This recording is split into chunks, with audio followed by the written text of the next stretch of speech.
இந்த பக்கம் ஆதிசங்கரி அத்தை, நீ விரும்புறது யாருன்னு சொல்லு, அவனுக்கு உன்னை கல்யாணம் பண்ணி வைக்கிறேன்னு சொல்றாங்க.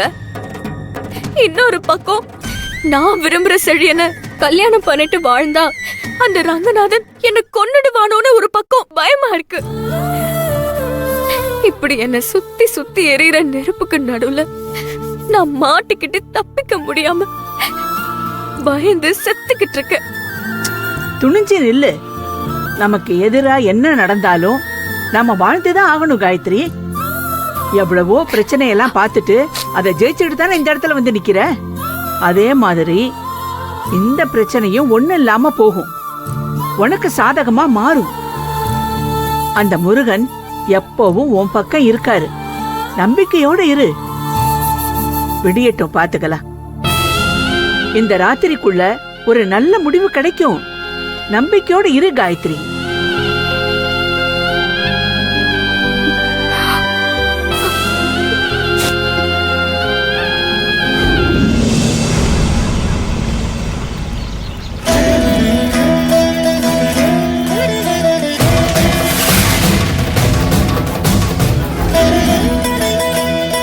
முருகா, நான் ரொம்ப மனசு உடைஞ்சு போயிருக்கேன்.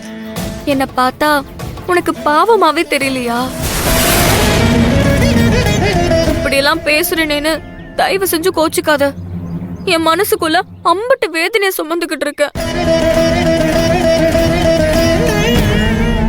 நீ என்னடானா என் கஷ்டத்தை புரிஞ்சிக்கவே மாட்டேங்கிற. எனக்கு எவ்வளவு கஷ்டமா இருக்கு தெரியுமா?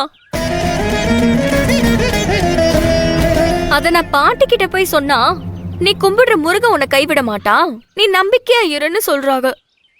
நீ காப்பாத்த போறியா இல்லையா?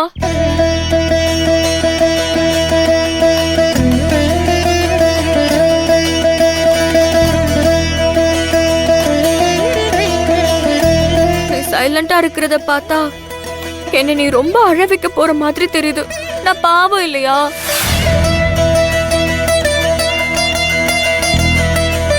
உனக்காக காலையில 4 மணிக்கு எழுந்திருக்கிறேன். நாள் தவறாம பூஜை பண்றேன். உன்னையே சதா நினைச்சுக்கிட்டே இருக்கேன். ஆனா நீதான் என்ன கண்டுக்கவே மாட்டேங்கிற. கஷ்டத்துக்கு மேல கஷ்டம் கொடுத்துக்கிட்டே இருக்க. எனக்கு எதிரா நடக்கிறதெல்லாம் நினைச்சு நேத்து ராத்திரி எல்லாம் நான் தூங்கவே இல்லை தெரியுமா? என் முகம் எல்லாம் வாடி போயிருக்கு. தூங்காம கண்ணெல்லாம் எரிச்சலா இருக்கு. என்ன சாமி கிட்ட அப்படி என்ன பேசிட்டு இருக்கா? சரி, நாம என்னன்னு போய் கேட்டு அந்த பிரச்சனையை தீர்த்து வைக்கலாம். அந்த தியா அப்பா உன் உயிர் என் கையால தான் போகும்னு என்ன மிரட்டிட்டு போறாரு. அந்த ஆளால எனக்கு ஆபத்து வந்துருமோன்னு நினைச்சு நானே வேதனை பட்டுட்டு இருக்கேன். இந்த கஷ்டம் எல்லாம் உனக்கு பத்தாது, இன்னும் பெரிய கஷ்டத்தை கொடுக்கறேன்னு நான் எதிர்பார்க்காத மிகப்பெரிய ஒரு இடிய கொண்டு வந்து நேத்து ராத்திரி என் தலையில இறக்கி வச்சுட்ட.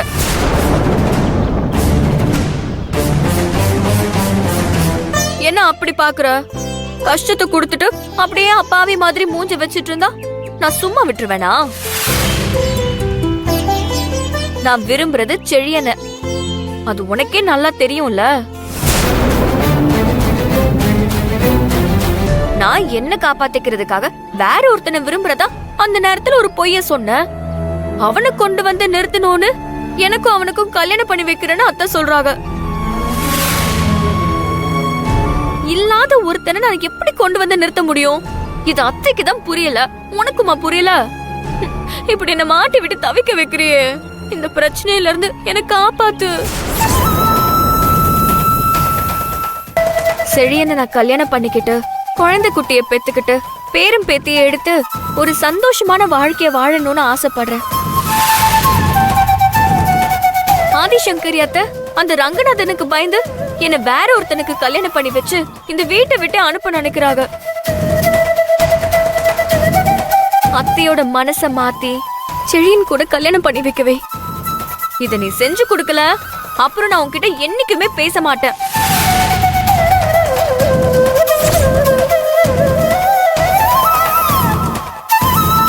இதோட அந்த ரங்கநாதனையும் என் விஷயத்துல தலையிடாம பாத்துக்கோ.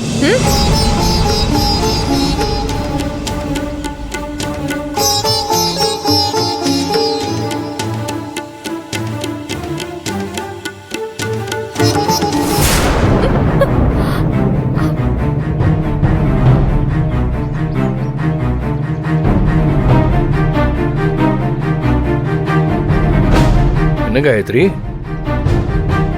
முருகன் கிட்ட வேண்டுதெல்லாம் பலமா இருக்கு. ஆமா சார், நாம வேண்டுனதெல்லாம் சாரு கேட்டிருப்பாரோ? உன் வேண்டுதெல்லாம் என்னன்னு எனக்கு நல்லா தெரியும். பயப்படாத. உன் வேண்டுதெல்லாம் முருகன் என்கிட்ட சொல்லி அதை நிறைவேற்றி கொடுன்னு முருகன் தான் என்ன அனுப்பி வச்சாரு.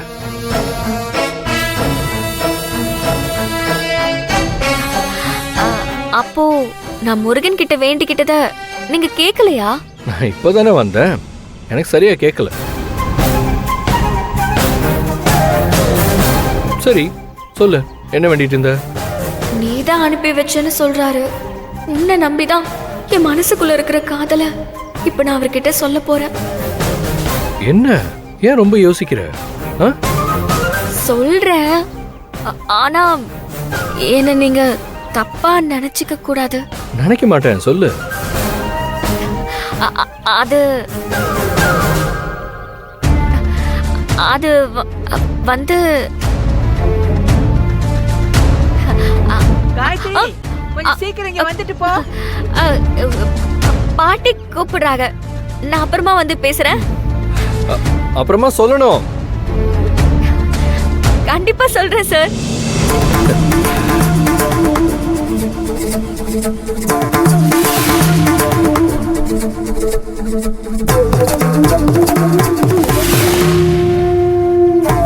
முருகா, உன்கிட்ட காயத்ரி என்ன வேண்டிக்கிட்டான்னு எனக்கு தெரியல.